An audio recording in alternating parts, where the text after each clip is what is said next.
en septiembre va a haber un terremoto, o que el presidente del Ecuador va a ser una mujer, y tantas barrabasadas y tantas, yo le llamo marihuanadas.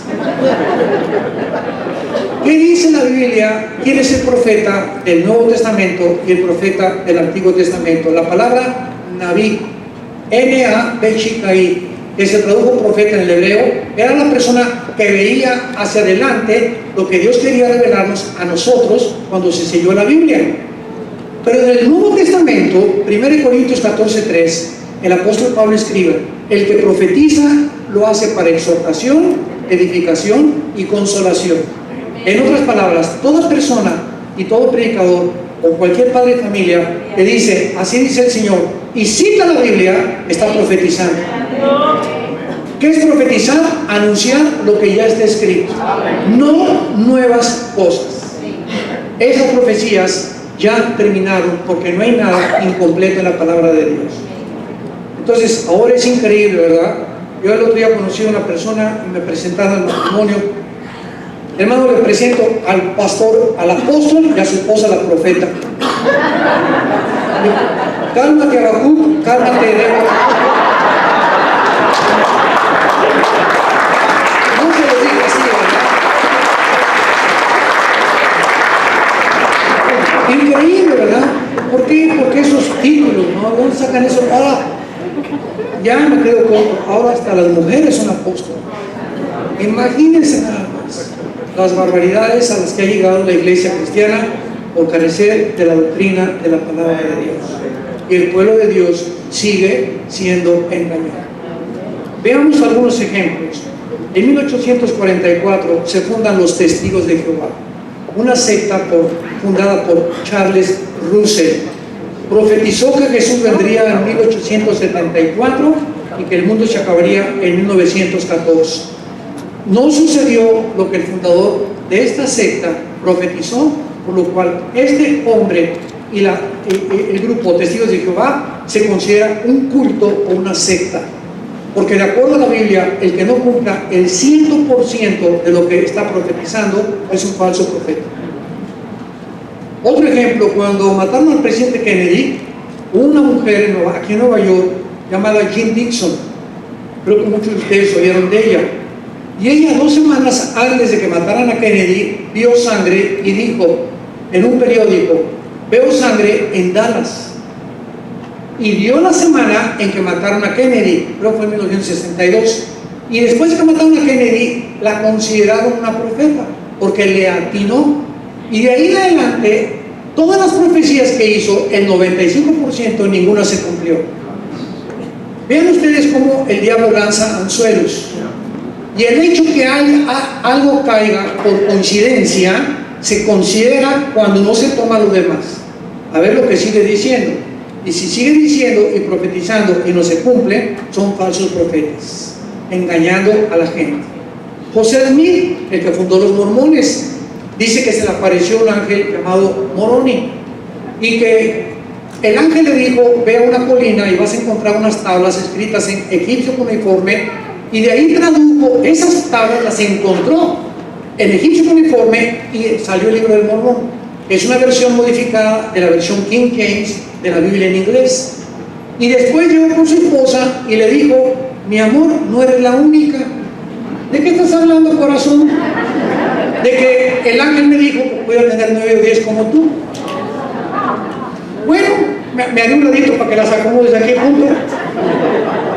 Yo llego y le digo eso a mi esposa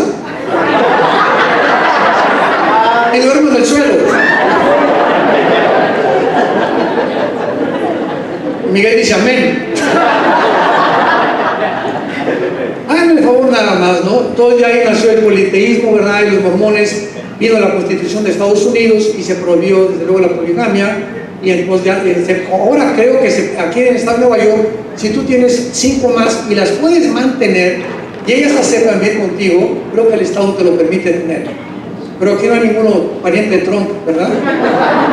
Para tener tanto dinero. Tenemos a Jim Jones, 1978. Jim Jones, en California, comienza a tener una iglesia y junta a todas las personas que se salieron de las iglesias porque no las amaban. Cristianos que eran una iglesia, no, pues aquí no me aman. aquí nadie se preocupa por mí. ¿Sabes una cosa? Cuando vayas a una iglesia, nunca vayas preguntando quién se preocupa por ti o quién te ama. Busca a quién amar.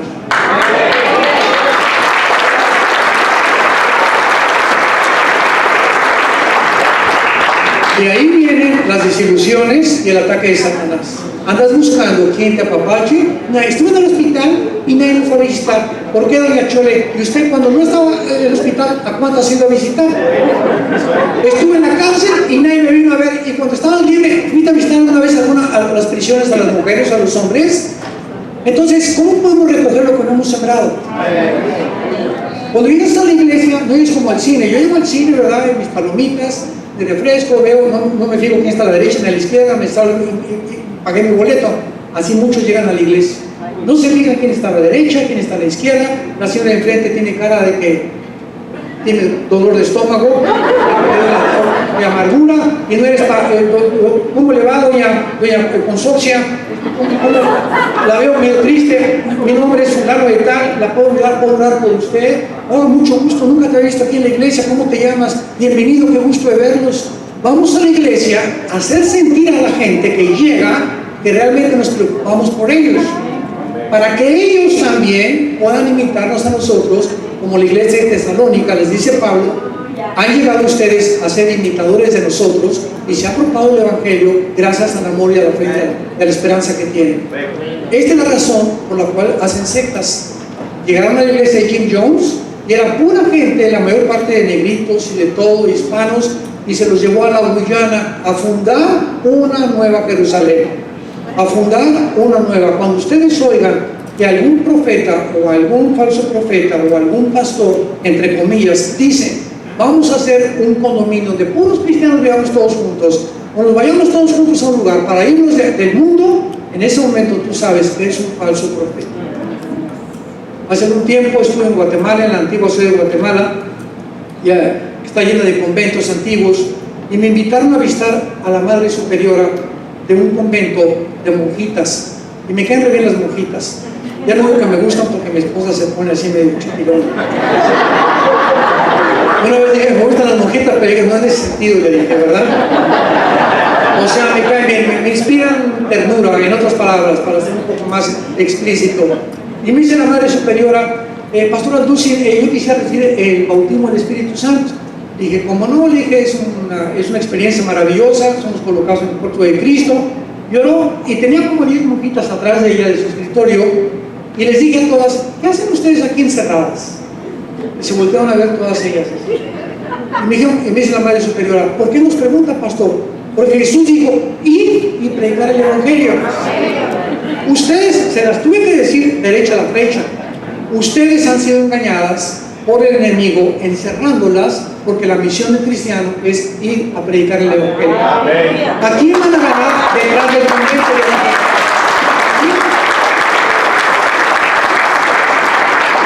Los monasterios, todas estas cosas que se inventaron en Roma fueron precisamente para aprisionar e impedir que el Evangelio se predicara.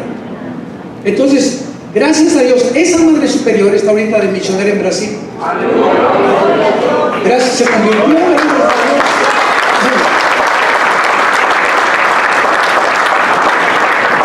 Entonces vemos cómo todos estos falsos hombres, Charles Russell, José Smith, Jim Jones, David Koresh, 1993, líder de la secta davidiana en Waco, Texas, Waco, enseñaba que él era el ángel del Apocalipsis, sedujo a todas las mujeres, igual que Jim Jones, pegándose finalmente, rodeado por la policía, un tiro en la cabeza.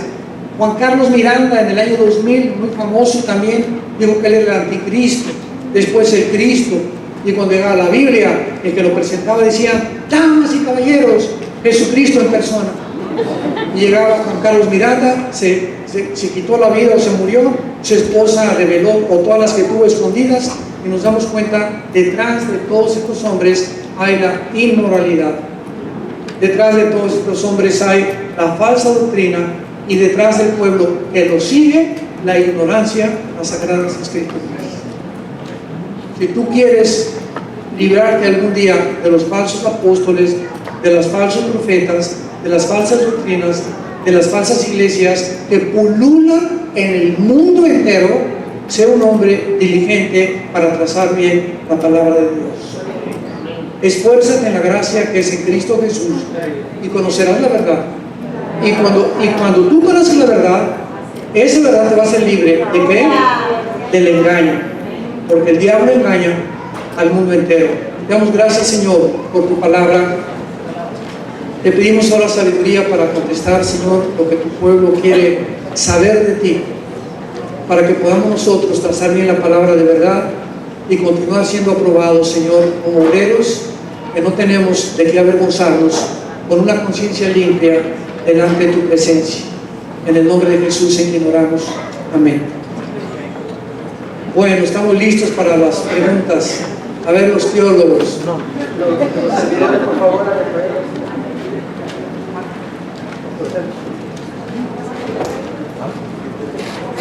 Los servidores a recoger, por favor. Gracias. Los que tengan con la mano lo pueden hacer, ¿eh? Adelante. La oigo.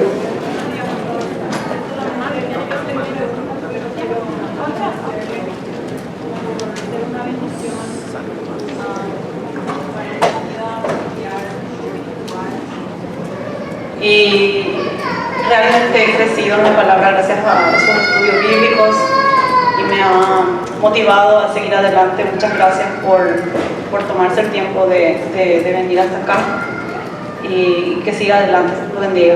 Gracias. Por aquí, adelante. Breve, por favor. Somos primero Dios, si Dios quiere, cuando seamos arrebatados, pero este asunto de que si somos pre-tribulación o post-tribulación, ¿cuál es su opinión al respecto? Y otra, el evento de la luna, si Dios bien crió y preparó este mundo para nosotros, cubriendo todas las necesidades en perfección, ¿qué opinión le merece el evento de que el hombre fue a la luna? Y dada tanta tecnología ahora, no hemos podido regresar. Y ese argumento de que vamos a conquistar el universo. Muy bien, cuando venimos a la Biblia, encontramos lo siguiente. Por ejemplo, si un hombre es educado en la doctrina pentecostal, va a salir graduado como pentecostal con las doctrinas pentecostales. Si uno es graduado del seminario presbiteriano, va a salir como presbiteriano, bautista como bautista, nazareno como nazareno, etcétera, etcétera. Gracias a Dios por todas estas divisiones que existen en el cristianismo, porque lo que nos une son las doctrinas esenciales. La salvación por la fe, no por las obras, y la justificación por la fe, que es el centro de la columna vertebral del cristianismo. Justificados únicamente por la fe, sin ninguna obra. Entonces, cada una de las denominaciones enseña doctrinas no esenciales. Por ejemplo, en el pentecostalismo se enseñó, ¿verdad?, que en un momento en que las lenguas ocuparon una preponderancia tan importante que si una persona no hablaba en lenguas, no tenía el Espíritu Santo. O sea, se fueron a un extremo muy, muy grande. Pero los bautistas llegaron a un extremo también en el que si tú sales de la iglesia bautista y vas a una presbiteriana, te tienes que volver a bautizar. Porque la otra iglesia no acepta el bautismo, perdón, los bautistas. Si tú eres una iglesia bautista y vienes a una iglesia pentecostal, te tienes que volver a bautizar, o tampoco puedes tomar la cena del Señor si no te has bautizado. Son barbaridades. El presbiterianismo enseña que Israel realmente ocupó el lugar de la iglesia y que no son entidades diferentes la iglesia e Israel. Y así podemos seguir nosotros con todas estas que no son doctrinas esenciales. Unos creen que se pierde la fe, pentecostales y carismáticos creen que se pierde la salvación, y las doctrinas conservadoras creemos que la salvación no se puede perder.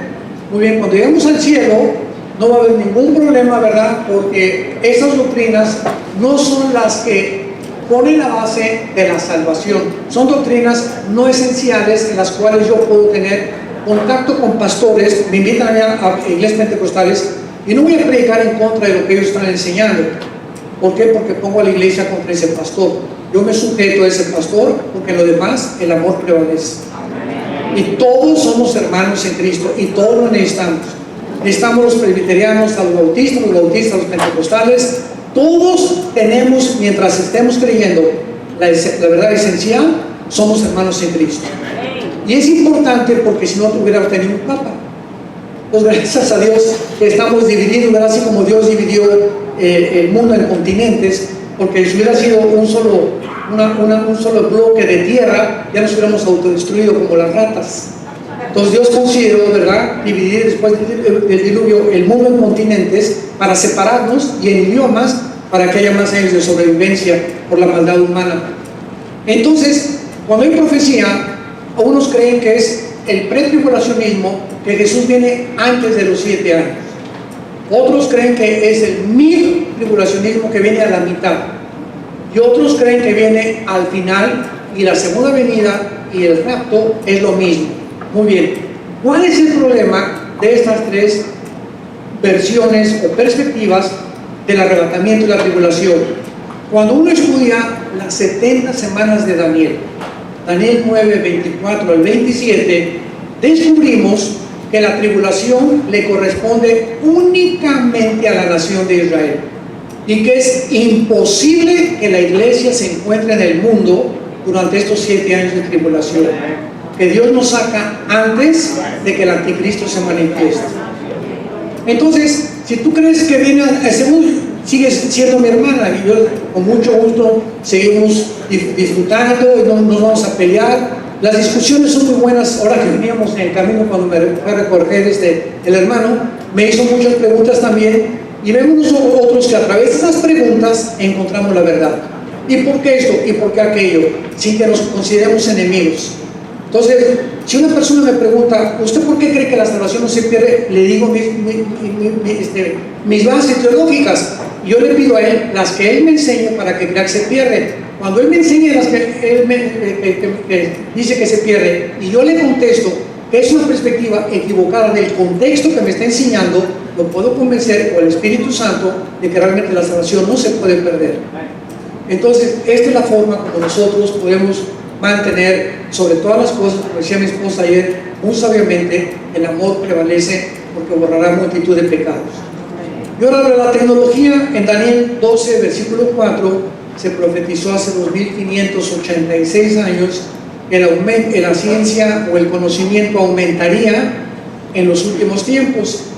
Y en 1904, los hermanos Wright norteamericanos hacen la primera tentativa de volar. 1905 sale el primer Ford modelo T, corriendo 25 kilómetros por hora. 1929 Alejandro Fleming descubre la penicilina. 1941 los doctores Oppenheimer y Enrico Fermi descubren la fisión del átomo uranio 235, bombardeando y produciendo la fisión nuclear. 1957 la primera plataforma espacial, el primer Sputnik ruso. 1969 el hombre llega a la luna. 1970 los primeros teléfonos celulares. 1975 al 80 surge el internet, y vemos la cibernética, que lo que no sucedió desde Adán hasta el siglo XX, que andábamos en burro desde Adán hasta el siglo XX, brincamos en el siglo XX al motor de gasolina. Daniel, en los últimos tiempos el conocimiento aumentará. Esta es la razón. Y ahora, todo este conocimiento, ¿para qué nos ha servido? Únicamente para envanecernos, porque nunca en la historia ha habido tantos ateos como en el siglo XX. Antes del siglo XX, los más grandes hombres de Dios, Blaise Pascal, Maxwell, Louis Pasteur, Alberto Einstein, y todos estos grandes personalidades, Isaac Newton, todos estos hombres brillantísimos tenían a Jesucristo como su Salvador. Búscanos en el internet. Blaise Pascal escribió comentarios del Apocalipsis igual que Isaac Newton. Pues ¿cómo es posible que en el siglo XX surgió el ateísmo por todos lados? Por la tecnología y la cibernética. Nos hace creer que el hombre ha llegado a lo máximo y nos convertimos en necios. El conocimiento nos envanece, el amor edifica.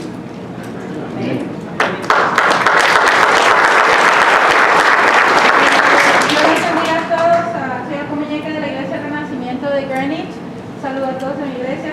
Hermano Pastor Agustín, ¿cómo piensa que la transición geopolítica multicultural y la agenda de reducción de población está afectando el carácter de los jóvenes ¿Y cómo piensa que como jóvenes podemos combatir la rebeldía y la mala toma de decisiones de los más jóvenes, especialmente para los líderes de las asociaciones de jóvenes? ¿Cómo podemos combatir el pecado y cómo piensa que afecta Quisiera que dividieras toda tu pregunta en 2 o 3 partes. Ok, La primera.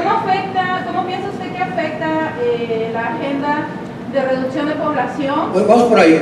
Tú sabes que detrás del movimiento LGTB, detrás del aborto y detrás de la ideología comunista se encuentra la agenda para reducir la población a propósito. Los seres humanos han llegado a creer, los jefes de las naciones y en las Naciones Unidas, que de ahí viene todo, que es necesario reducir la población para que haya menos pobreza y para que los gobiernos puedan controlar más fácilmente a la gente. Si en el comunismo no puede haber pobreza, no puede haber dictadores, porque el comunismo elimina a la clase media y comienza con el gobierno populista a hacer miles de promesas a todos los pobres, y todos los pobres están queriendo salir y buscando un mesías, y cuando eliminen la clase media comienzan a atacar a la clase rica con la expropiación de la propiedad privada, hasta que el gobierno comunista socialista se establece y se reduce la población. Entonces, detrás de todo eso en el mundo, esta agenda, reducir la población, número 1. Número 2. ¿De qué manera cree que esto está afectando el carácter de los jóvenes? Bueno, lo dijimos ya hace unos momentos, los jóvenes están enfrentando un mundo de hipocresía, un mundo de falta de valores, un mundo donde no hay verdades absolutas, todo es relativo, un mundo donde la autoridad ya no existe, el Estado de Derecho ya no existe, ya no hay democracia, ya no hay comunismo, socialismo, es una payasada, ya no hay monarquías, ya no hay nada, todo se está derrumbando delante de nuestros ojos. Y ante este mundo, ¿verdad? Qué tristeza que puedan los jóvenes darse cuenta que realmente nosotros somos la única luz. Y como líderes espirituales, ¿cómo cree que podemos combatir los malos comportamientos y la rebeldía en los más jóvenes en las iglesias? Comienza en tu casa.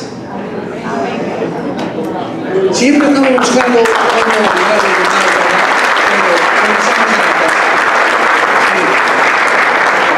Mi esposa le decía ayer también, cuando tenemos un matrimonio que se acerca con nosotros, oiga, quiero cruzar a mi esposo, vamos primero, doña Presencia, a verlo primero. ¿Usted cómo está con Dios? Me viene a cruzar con su esposo, borracho, parrandero y jugador. Pero quiero saber, ¿usted cómo está con Dios? No, pues mire, vamos a comenzar con usted, porque si usted no está bien, ¿cómo quiere cambiar al otro que está peor que usted? Es una tendencia de nosotros, estamos queriendo siempre cambiar a los demás. Ayer mi esposa lo dijo explícitamente, pero tenemos que comenzar con nosotros. Perdón.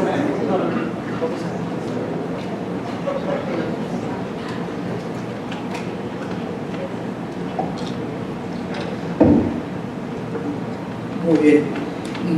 Muchas gracias por compartir, etcétera, etcétera. ¿Entiende usted que el anticristo ya está entre nosotros? No está entre nosotros.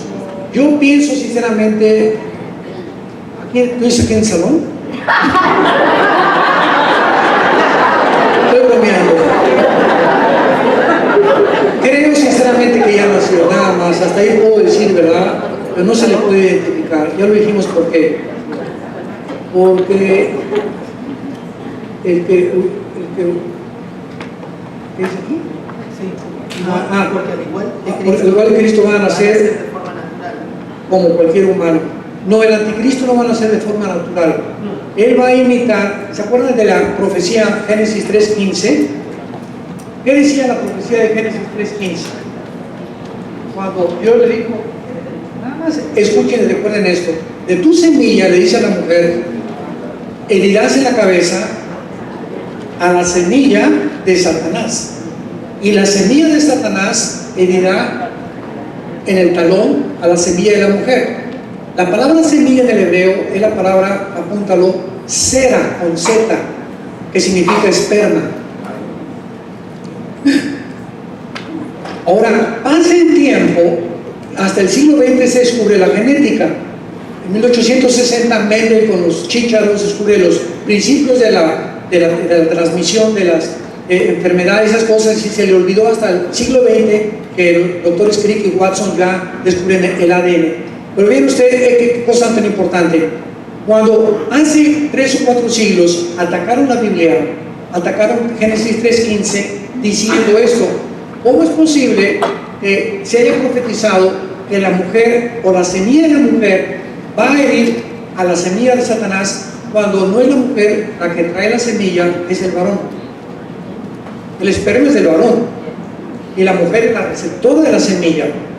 Cuando yo nací, cuando tú naciste, ¿verdad? Hubo un esperma entre los millones de mi padre que fertilizó el óvulo de mi madre y se formó un cigote de 46 cromosomas, y de ahí ya comenzamos a desarrollarnos dentro del vientre de nuestra madre, pero somos las 23 cromosomas de tu mamá y las 23 de tu papá. Pero vino más adelante, como 3000 años después, Isaías capítulo 7, y Dios dio más luz. He aquí nacerá de una virgen el Mesías. Entonces ya se sabía con más información que el Mesías vendría de una semilla, y todavía más difícil, de una virgen. ¿Cómo puede una virgen ser mamá si es virgen? Vean cómo Dios enloquece la sabiduría del mundo. Y cuando viene Lucas y Mateo en los evangelios, el ángel se le aparece a María y le dice: María, vas a ser mamá, pero el santo ser que va a nacer dentro de ti será llamado Hijo de Dios, y José no tendrá parte en este momento, así que no se vayan a Cancún de luna de miel. Ahora escuchen esto: el hombre tiene el cromosoma Y, la mujer no tiene el cromosoma Y. Cuando tú eres hombre y cuando yo soy hombre, es porque el cromosoma Y de mi papá fertilizó el óvulo X de mi mamá. Entonces lo que nos hace macho camacho no es lo que sientas que eres, sino la biología y la genética con la cual nacimos. Entonces, el cromosoma Y desde Adán venía infectado hasta los tiempos de Jesús y hasta nuestros tiempos también, porque como el pecado entró al mundo por un hombre, por el hombre pasó la muerte, así la muerte pasó a todos los hombres por cuanto todos pecamos. José no podía tener relaciones con María porque su cromosoma Y estaba infectado por el pecado. Y además el Mesías no iba a ser mujer. El Mesías tenía que nacer de un cromosoma Y. Entonces, ¿quién puso el cromosoma Y? Dios. Dios embarazó a María, y ya se pudo entender que Génesis 3:15 estaba explicando que desde el principio del Génesis, cuando la genética no había sido descubierta, el Mesías nacería sobrenaturalmente, porque no podía nacer con el pecado con el cual tú y yo nacimos. El anticristo va a embarazar, el diablo va a embarazar tal vez a una prostituta, y el anticristo va a nacer también sobrenaturalmente. Va a ser una especie, un engendro de Satanás, y por eso Apocalipsis capítulo 9 nos habla de estas mutaciones que va a haber en los tiempos de la tribulación, con pelo de mujer, con cara de león, con cuerpo, cola de escorpión, y todas estas mezclas genéticas. Los nazis son los que comenzaron a pavimentar el camino para lo que se está contribuyendo en el siglo XXI. Joseph Mengele, el doctor de Hitler, que murió en Brasil y que se escondió en Argentina, fue el que hizo experimentos con mellizos, con gemelos, para tratar de alterar la genética y crear una sola raza aria, que fue el sueño de los nazis. Entonces ya no nos sorprendamos de los experimentos clandestinos que ahorita en Alemania, en Francia, en Sudamérica están haciendo detrás de autorizados por muchos estadistas y presidentes de naciones, con experimentos genéticos que están formando mezclas, lo que se llama ahora el transhumanismo, que es la más alta tecnología en ciencia, en la cual se está mezclando el esperma de una araña con un chango, o el chango con un jabalí, para producir hombres o producir cosas, o tener el radar que tienen los murciélagos del hombre con el ADN del hombre, con el ADN del murciélago. No se imaginan lo que se está llevando a cabo en los laboratorios clandestinos en el mundo. Aquí preguntan: ¿cree usted en el ministerio apostólico actual? Y dice: Pablo no anduvo con Jesús, entonces Pablo no es apóstol. Claro, y él dijo: yo soy el último de los apóstoles. Por eso cuando él me dice que es apóstol, le pregunto: entonces Pablo fue un mentiroso, pero entonces tú eres el último, ¿o cuántos más hay? Porque después de Pablo encontramos que en Apocalipsis, las últimas palabras de Jesús, Apocalipsis 2, del 1 al 4, Y te doy gracias a Dios, dice Cristo, que han probado a los que se dicen ser apóstoles y no lo son. O sea, ya en el siglo I, Cristo está dándole gracias a la iglesia de Éfeso para que ya estuvieran probando que después de los apóstoles, que él, para ser apóstol necesitaban estar desde el bautismo de Juan hasta la ascensión. Eran las condiciones para ser apóstoles. Por eso Pablo, como no estuvo, se consideró un abortivo. Y decía, por la gracia de Dios, yo soy así que Dios puede romper las reglas, ¿verdad? Y las rompió conmigo. Ni siquiera se consideraba el apóstol. Hasta que Dios lo estipuló, lo señaló y lo confirmó como apóstol. Puedo tomar la Santa Cena aunque no esté bautizada, pero vivo con mi esposo sin casarme.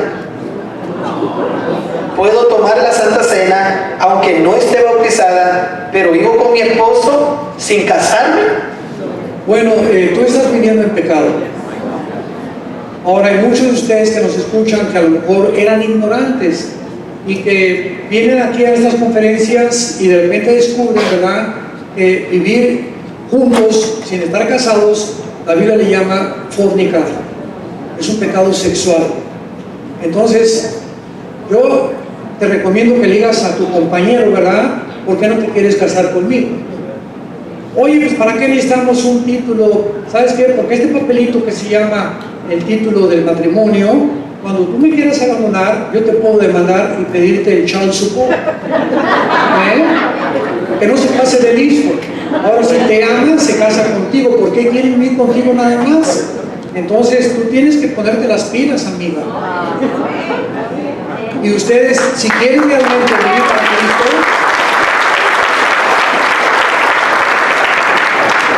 si quieren realmente agradarle a Dios, necesitan casarse. Y entonces ya se pueden bautizar. Porque bautizarse sería una burla delante de Dios. Porque Jesús dijo, el que me siga, guarde mis mandamientos. Ahora, el bautismo no es para salvación. Es una demostración pública de que has aceptado a Jesús como tu Señor y Salvador. Nada más. Entendemos que ya la palabra está completa y las revelaciones están reveladas en las Escrituras. Pero, ¿por qué no cree en que Dios es suficientemente soberano como para dar visiones de lo sobrenatural, como por ejemplo visiones del infierno, para dar advertencia a esta generación que no quiere escudriñar las Escrituras? De no ser así, entonces hay muchos cristianos en todo el mundo que están marihuanados, y es muy probable que se pierdan por falsos y mentirosos. Y un saludo para usted bien lindo. Gracias por el saludo. Precisamente porque Dios es soberano, escribió en Hebreos 1, versículo 1, Dios, habiendo hablado muchas veces, de muchas formas, a través de sueños, de visiones, en los tiempos antiguos, ahora nos ha hablado por el Hijo, a quien constituyó heredero de todo, en asimismo hizo el universo. Entonces Dios es el que pone las reglas. Y termina el Apocalipsis diciendo, ya este libro está terminado, estos 66 libros es un compendio de la palabra de Dios, no hay nada que ponerle, no hay nada que quitarle. Si alguna persona dice, ¿por qué Dios no va a seguir dando más visiones, etcétera, etcétera? Entonces contradeciría la palabra de Dios y cada quien la interpretaría de su manera. Es que a mí me dio este sueño, me dio esta visión, y tengamos cuidado con eso. Porque todos los falsos líderes, todos los falsos profetas, acuérdense de José Smith, de Jim Jones, dijeron todos que tuvieron que un ángel se les apareció, que el Señor les dijo que tuvieron un sueño y no estaba basado en la palabra de Dios, a la ley y al testimonio. El que no le guste es porque no le ha amanecido, dice Isaías. En la gran tribulación quedarán escogidos. ¿A qué se refiere cuando dice, si no fuere por los escogidos nadie sería salvo? Claro. ¿Y quedarán quiénes serán? Una persona, en el momento que se convierte a Jesucristo, se convierte en un escogido. Escogidos para que hay una grande herejía dentro del calvinismo que se llama hipercalvinismo. Hay mucha gente que me ha preguntado, ¿usted es calvinista o arminiano? Porque en esas dos ramas han dividido el cristianismo. Los arminianos creen que se pierde la salvación, los calvinistas que no se pierde la salvación. Yo no soy ni arminiano ni calvinista, soy cristiano. Si me dicen, si yo soy calvinista es porque sigo las enseñanzas de Calvino. y la mitad de las enseñanzas del Calvino, buenísimas. Fue un gran pensador, un gran teólogo, pero yo no estoy de acuerdo en el hipercalvinismo que se enseña que Dios escogió a unos para el infierno y otros para el cielo, porque anula el libre albedrío. Entonces, si no tenemos la libertad de decidir nosotros realmente, por medio de la fe, que nosotros realmente escogemos para que ese juicio final, sería una payasada el juicio final, ¿verdad? Entonces, esta es la razón por la cual nosotros tenemos que tener nuestras bases doctrinales para entender qué es lo que queremos creer y qué no podemos creer. Sí, relacionada a... Pero vamos a combinarlo con las manos. Sí, adelante. Mira, doctor, tú acabas de mencionar las 5 solas, ¿no? El tulip. La teología, o el tulip, la teología básica. La iglesia hoy está siendo polarizada entre los apólogos sin caer en el espíritu de Juan el Bautista que queremos. Apologistas. Apologistas, Sí. ¿verdad? ¿Cuál es tu diagnóstico para la iglesia de hoy para no caer entre derramar sangre entre cristianos, como se hace en las redes sociales hoy, y sin dejar de defender la verdad? Claro, una de las cosas que tenemos que entender es lo siguiente. Se los he explicado yo a mis pastores en México. Cuando, en el caso particular mío, cuando yo oigo que un predicador en la televisión o a través de un video o redes sociales publica algo o predica algo contrario a la fe cristiana y lo considero yo una herejía, yo tengo la obligación delante de Dios de combatir y contrarrestar esa infección que se está propagando en el cuerpo de Cristo defendiendo la palabra de Dios. Les voy a dar un ejemplo sin mencionar el nombre. Hay un predicador muy famoso que dijo que éramos Jehová Junior. Y entonces cuando yo oí eso, yo dije, esto es una barbaridad, porque él usó una falsa gramática y una falsa sintaxis y una falsa teología al decir, pues el hijo de la jirafa es jirafita, el hijo del perro es perrito, ¿verdad? El hijo de Jehová es Jehová Junior. Yo tuve que sacar un video, que está en las redes sociales, que se llama No somos dioses. Yo lo tenía que hacer. Ahora, la gente me dijo, es que que yo estaba atacando al predicador, yo no estaba atacando a la persona. Yo es que encuentro a esta persona, lo saludo y ¿cómo estás? ¿Cómo tomamos un café juntos? ¿Verdad? Pero yo no estoy de acuerdo en lo que él está predicando y lo voy a decir públicamente. Pero somos hechos a la imagen y semejanza de Dios. Y cuando las redes sociales atacan a la persona y no a las doctrinas que él está enseñando, que se demuestra que son contrarias a la fe, hemos vuelto los cañones entre nosotros y nos vamos a destruir. No hagan caso de... Sí, esa es la doctrina. Para defender eso, debemos amar a la persona.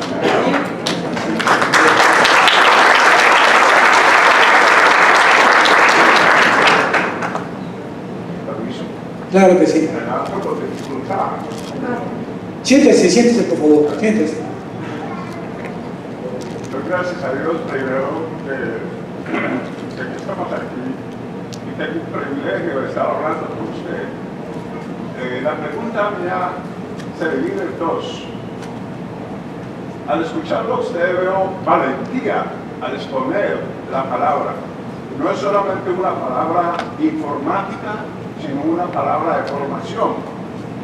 ¿Por qué los pastores de hoy en día, los evangelistas o los exponentes de la palabra, hemos perdido lo que la iglesia primitiva antigua tenía, la valentía de expresar y llegar a lo más profundo de la palabra?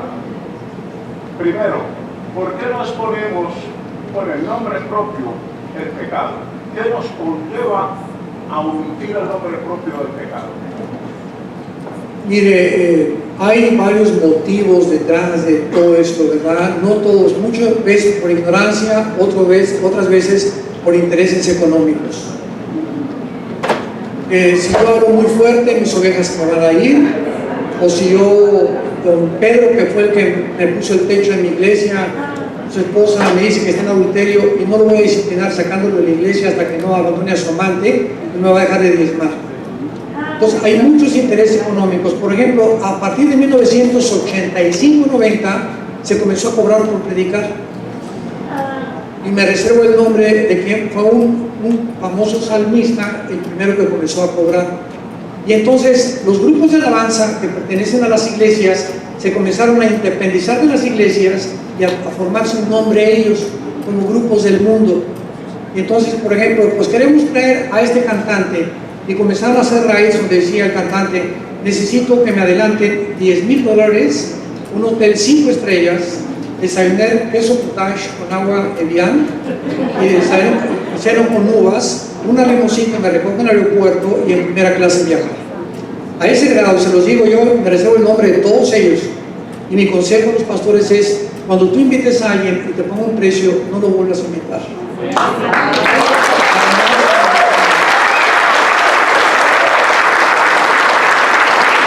Oye, hermano, pero es una celebridad. Una vez me hablaron de un país de Sudamérica y me dijeron eso, bueno, queremos esto y el otro, pero ya acepté.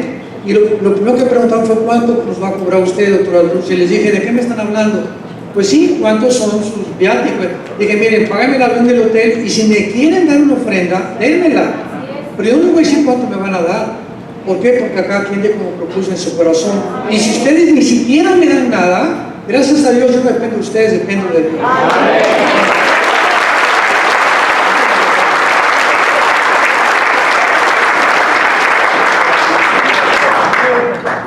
¿Perdón? Por 2019 años hemos sido amamantados con leche, teniendo dientes. ¿Por qué no podemos, o cuándo será ese momento? Usted dice la ignorancia de algunos, pero ¿cuándo llegará ese momento en que realmente tenemos que expresar la verdad absoluta? Cuando tengamos una conciencia limpia delante de Dios.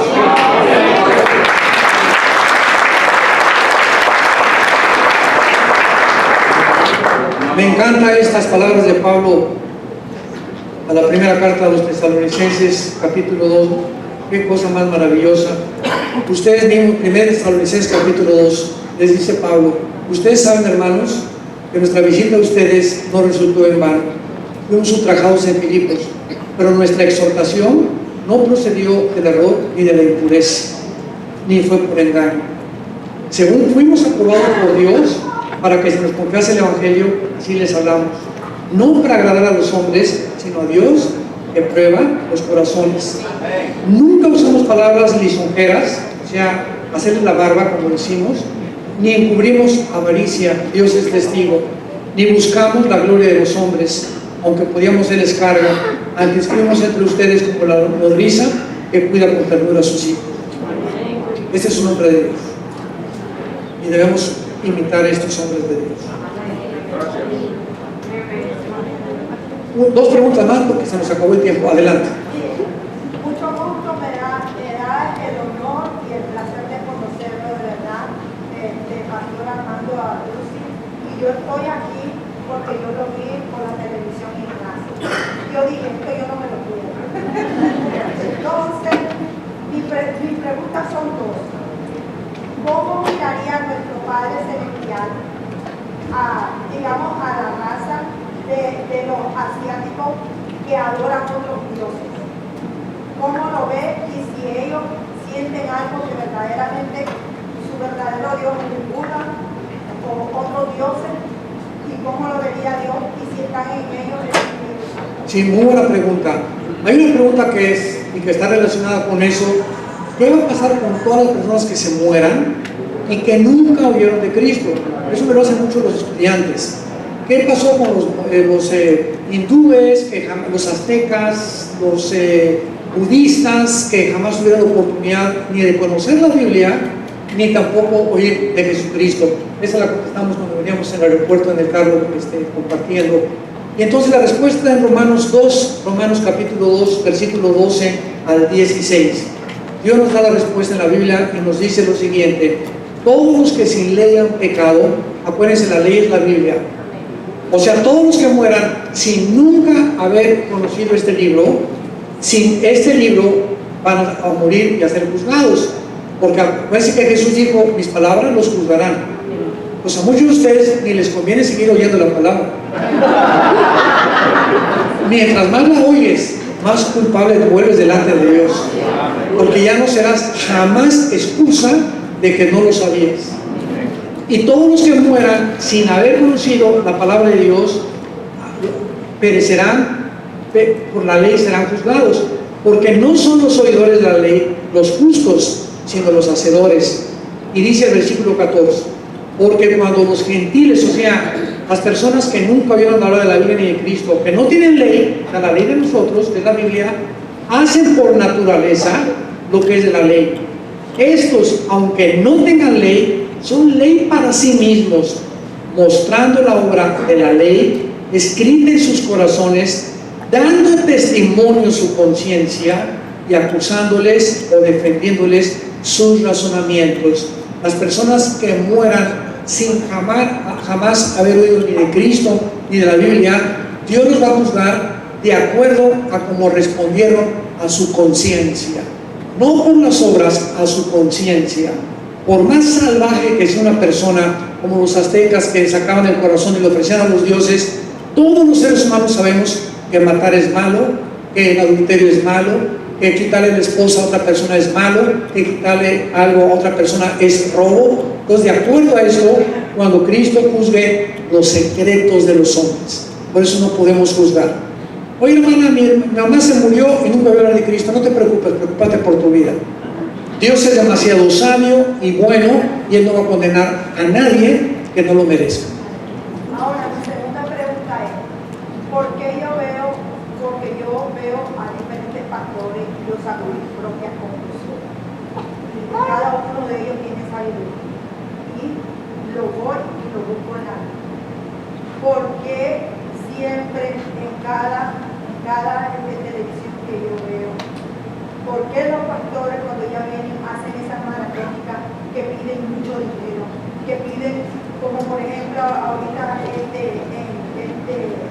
una de las televisiones están pidiendo 5.000 y pico, de 153 y de 253, o sea, son altas cifras.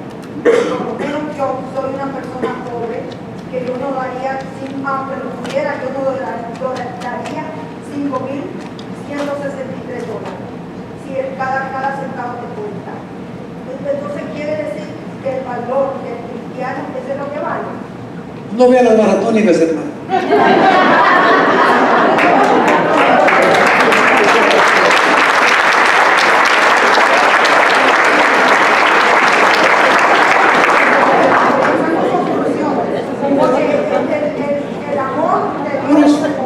Si sabemos que algo no nos está edificando, ¿para qué lo seguimos viendo?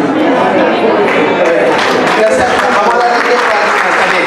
Hay una hermana que está hace media hora. Ahorita, pastor, yo sé que tiene que terminar. Rapidito, por favor, una y rápido. Gracias. Buenos días, doctora Lucy y señora. Mi mamá y yo siempre vemos los videos y vimos sobre cuando los judíos reconstruyen el templo y el sumo sacerdote tiene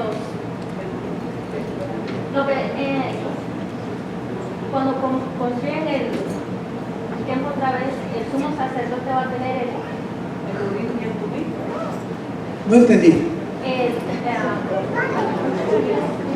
Hermana Dulce, Sí. ¿usted se acuerda que en el tiempo antiguo, en el Levítico, el sumo sacerdote tenía el Urim y el Tumim? Claro. Y usted sabe que adentro había unas piedritas, dos piedritas que Dios mismo las puso ahí. Cuando reconstruyan ahora el templo, cuando ven en el tiempo de la tribulación los judíos, irán a usar el Urim y el Tumim. No, ya no. ¿Por qué? Porque esas piedras se usaban precisamente bajo la ley, porque el Espíritu Santo no moraba dentro de los seres humanos.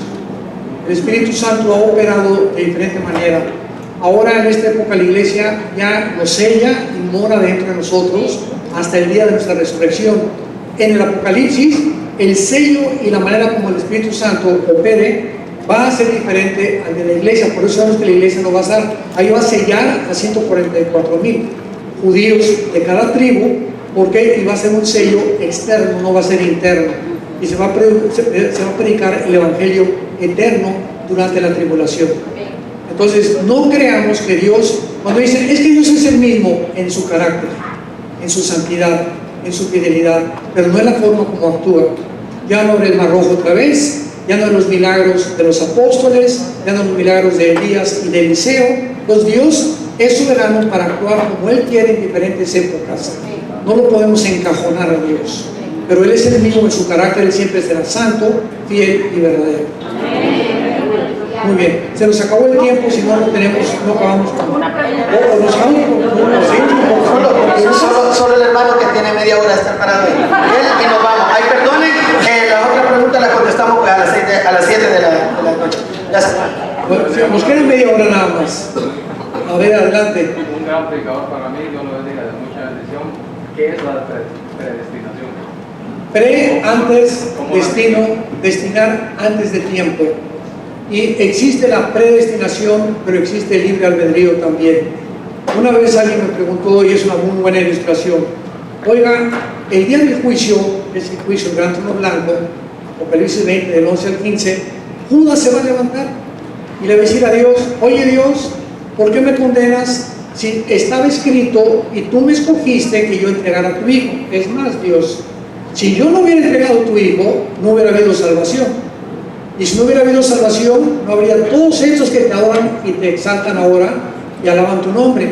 Entonces, les pido a todos que por favor me den las gracias de haber entregado al Señor Jesucristo, porque yo fui escogido para hacer esto. ¿Qué le va a contestar Dios? Esto es lo que se llama el razonamiento o los silogismos de la lógica humana. Entonces Dios le va a contestar con Romanos 8:29. A los que antes conoció, también los predestinó. A los que predestinó, justificó. A los que justificó, llamó. Y a los que llamó, los glorificó. Judas, yo sabía desde antes que te conocía, como le dijo en Jeremías 1:5 a Jeremías, antes de que tú nacieras como mía, yo te conocía. Y estando en el vientre de tu madre, te di por profeta a las naciones. Entonces yo ya sabía, Judas, que tú ibas a traicionar a mi hijo, pero Judas le contesta, entonces si tú sabías que yo iba a tomar esa determinación, ¿por qué no lo impediste? Y Dios le va a contestar, porque si lo hubiera hecho, hubiera violado la característica más grande que le dio a los seres humanos, que es el escoger la libertad, el libre albedrío. La predestinación no se refiere predestinado para ser salvo. Exactamente. Dios sabe quiénes se van a salvar y Dios sabe quiénes se van a condenar. Pero cada uno de nosotros somos responsables para que todo aquel que en Él cree no se pierda y se extiende la comunicación a todos los demás.